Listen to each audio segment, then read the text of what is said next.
ढकाललाई गाली गर्थे, मुकुल ढकालले बोलेको सही साबित हुँदै गए साथीहरू। हिजो संसदमा प्रधानमन्त्रीले बोलेको नेपालले नि भारतको भूमि बेचेको छ भनेर आजसम्म विश्वको कुनै पनि प्रधानमन्त्रीले आफूले अर्काको भूभाग बेचेको भनेको छैन।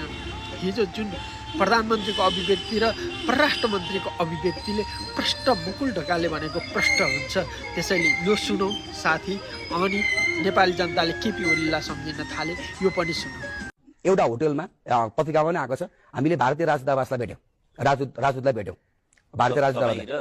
म रविजी, शिशिर खनाल र सोनी वाग्ले हुनुहुन्थ्यो र त्यतापट्टिबाट आफ्नो एउटा टिम पनि थियो र त्यो टिमबाट भेटिसकेपछि उहाँ जानुभयो। उहाँ गइसकेपछि तलको जुन त्यो लिफ्टबाट तल उठिसकेपछि त्यति बेला सोनी वाग्ले मलाई के भन्नुभयो भन्दाखेरि चाहिँ भारतलाई नेपाल देशलाई चाहिँ भारतको राज्य बनाइदिनको लागि या भुटान स्टेट बनाइदिनको लागि एग्रिमेन्ट गरिदिने र त्यो गरिसकेपछि यिनीहरूले मान्छन् भनेर भनिसकेपछि मलाई त्यति बेला झनक्क रिस उठ्यो। तर त फेरि रविजीलाई नभएर अब फेरि सोनिमलाई पनि लतार्न खोज्छ। है, म लाइ डिटेक्सन टेस्ट दिन तयार छु, उहाँले भनेको हो र यो कुनै पनि प्रकारको छानबिन जानको लागि म तयार छु।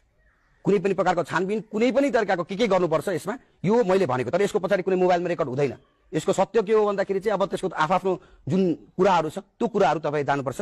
र उहाँले सोनी वाग्लेले के भन्नु भन्दाखेरि नेपाललाई भुटान बनाइदिने भन्ने कुराहरू भन्नुभयो र त्यसपछि नेपाललाई भारतको राज्य बनाइदिने कुरा उहाँले गरिसकेपछि त्यति बेला मलाई झनक्क रिस उठेपछि के भयो भन्दाखेरि मैले त्यसपछि त्यति बेला त्यो झनक्क रिस उठेपछि त्यसको पनि एउटा पिक पुगेपछि चाहिँ त्यसले चाहिँ त्यो प्रतिकार यो गृहमन्त्री भएको 1-2 हप्ता 3 हप्ता त्यसको लिम्पियाधुरा, लिपुलेक र कालापानी भारतसँग वार्ता गरेर फिर्ता ल्याउँछु भन्न किन सक्नु भएन तपाईँले? लिम्पियाधुरा, लिपुलेक र कालापानी भनेको समस्या हो भनेर समस्यामा राख्नुपर्छ। समस्यामा के लिम्पियाधुरा, लिपुलेक र कालापानी समस्या हो?